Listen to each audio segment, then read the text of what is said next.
CBS 뉴스는 CBS 홈페이지 cbs.co.kr이나 노컷뉴스 홈페이지 노컷뉴스.co.kr, 스마트폰 애플리케이션과 팟캐스트를 통해 다시 보고 들으실 수 있습니다. 이어서 부산에서 전해드립니다. 최근 부산에서 지게차와 같은 중장비로 목숨을 잃는 안전사고가 잇따르면서 예방대책이 시급하다는 지적이 나옵니다. 보도에 정혜린 기자입니다. 부산 사상구의 한 고철수거 업체에서 60대 작업자가 회전하던 굴삭기에 부딪혀 숨진 건 지난 17일입니다. 불과 열흘 전인 지난 7일에는 부산 강서구의 한 철강 공장에서 용접 작업을 하던 30대 남성이 후진하던 지게차에 치여 목숨을 잃었습니다. 중장비 사고의 위험은 비단 작업 현장뿐 아니라 일상 공간에도 도사리고 있습니다.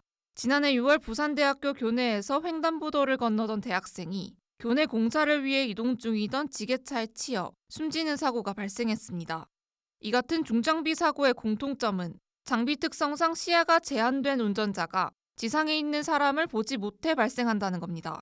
산업안전보건법은 지게차나 굴삭기 등을 사용할 때 사고를 예방하기 위해 신호수를 배치하고 출입을 통제하도록 하고 있지만 실제 작업 현장에선 잘 지켜지지 않는 경우가 많습니다.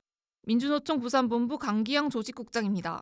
기본적으로 신호수만 제대로 배치됐어도 이런 중대재해는 많이 줄어들 거고, 그 같은 공간에서 이게 중복돼가지고 작업이 진행된 거잖아요. 원래는 작업 반경 내에 사람이 들어가 있으면 안 되거든요. 작업자가 들어갔을 경우에는 반드시 신호수를 배치해서 관리될 수 있게끔. 이에 사업장에서 중장비 작업 시 안전수칙을 제대로 준수할 수 있도록 철저한 관리 감독과 단속이 이루어져야 한다는 주장이 나옵니다.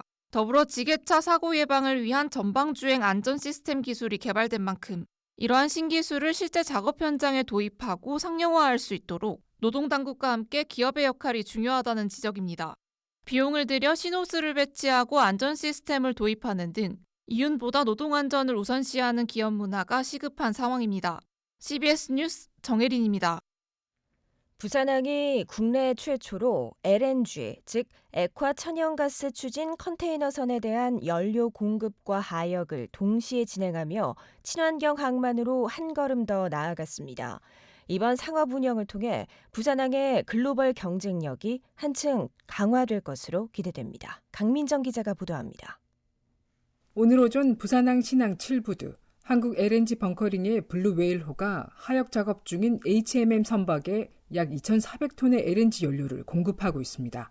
이는 국내 최초로 선박 대 선박 방식의 LNG 벙커링과 컨테이너 하역이 동시에 진행된 상업 운영 사례입니다.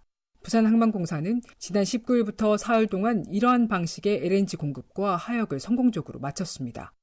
이번 작업을 통해 선사들은 항만 체류 시간을 줄이며 연료 공급과 하역이 동시에 이루어짐으로써 운영 비용 절감 효과를 기대할 수 있습니다. LNG는 기존 선박 연료보다 친환경적이며 황산화물과 질소산화물 배출이 적어 탄소 중립을 위한 중요한 대안으로 평가받고 있습니다. 이에 따라 부산항의 이번 상업 운영 성공은 향후 친환경 선박 시대를 대비한 중요한 이정표가 될 전망입니다. 부산항만공사 금동호 부장입니다. 이번 LNG 벙커링 하역 동시 작업 상업 운영 기시는 실증이 아닌 LNG의 공급과 하역 작업을 수행한 국내 최초의 성과입니다.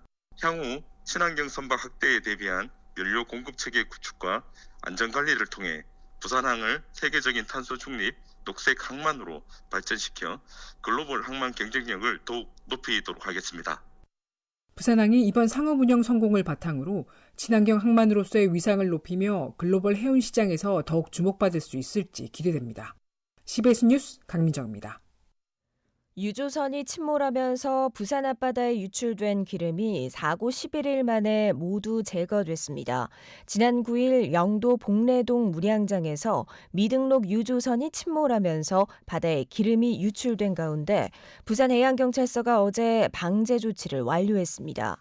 해경은 추가 피해를 막기 위해 선박을 인양한 뒤 적재된 기름 137톤을 옮겨 실었고 선박 99척과 인력 750여 명을 동원해 방제 작업을 실시했습니다. 부산 반얀트리 리조트 화재 유족들이 사고 발생 일주일이 지나도록 정확한 사고 경위조차 모른다며 반발하고 있습니다. 유족들은 어제 오후 4시부터 2시간 30분 동안 부산시 등 관계기관이 연 합동설명회에 참석했지만 사고 경위 등에 대한 질의에 원론적인 응답만 받았다고 주장했습니다. 일부 유족들은 발인 등 장례 절차까지 미루고 있는 가운데 유족들은 주말인 내일 오전 사고 현장에서 시공사와 관계기관을 상대로 진상규명을 촉구하는 기자회견을 열 계획입니다. 부산 반얀트리 리조트 공사장 화재 사고 여파로 동물원 더파크 재개장 논의가 사실상 중단됐습니다. 부산시는 최근까지 동물원 소유권자인 삼정기업과 더파크 재개장 여부를 논의해왔으나 삼정기업이 시공을 맡은 리조트 화재 이후 논의가 멈춘 상태입니다. 삼정기업은 현재 화재 사고 수습에 인력을 대거 투입하고 있고 경찰과 고용노동부의 수사를 받고 있어 동물원 재개장을 추진할 여력이 없는 것으로 알려졌습니다. 한국은행 부산본부에 따르면 2월 부산 지역 제조업 기업 심리지수는 90.5로 지난달보다 0.3포인트 소폭 상승했습니다. 이 지수는 기업의 주요 지수를 합산해 장기 평균치를 기준값으로 100보다 크면 낙관적임을, 이보다 낮으면 비관적임을 나타냅니다. 부산은 지난해 9월부터 100 이하를 밑돌고 있습니다. 부산국제영화제가 지난달 진행한 집행위원장 공모에서 적격자를 찾지 못해 재공모에 나섭니다. 비프는 2년간 공석인 집행위원장을 뽑기 위해 지난 17일부터 재공모를 진행 중입니다. 비프는 올해 30주년을 맞는 영화제가 9월로 당겨 열리는 만큼 재공모를 통해 최종 후보자를 선정한 뒤 3월 임시총회를 열어 선임을 마무리할 계획입니다. 날씨입니다. 부산은 주말인 내일 아침 기온이 영하 3도까지 떨어져 평년보다 춥겠습니다. 부산은 건조경보가 유지 중인 가운데 당분간 매우 건조한 날씨가 이어질 전망입니다. 기상청은 차고 건조한 바람이 불겠다며 산불 등 화재 예방에 주의할 것을 당부했습니다. 부산의 지금 기온은 4.9도, 습도는 20%입니다.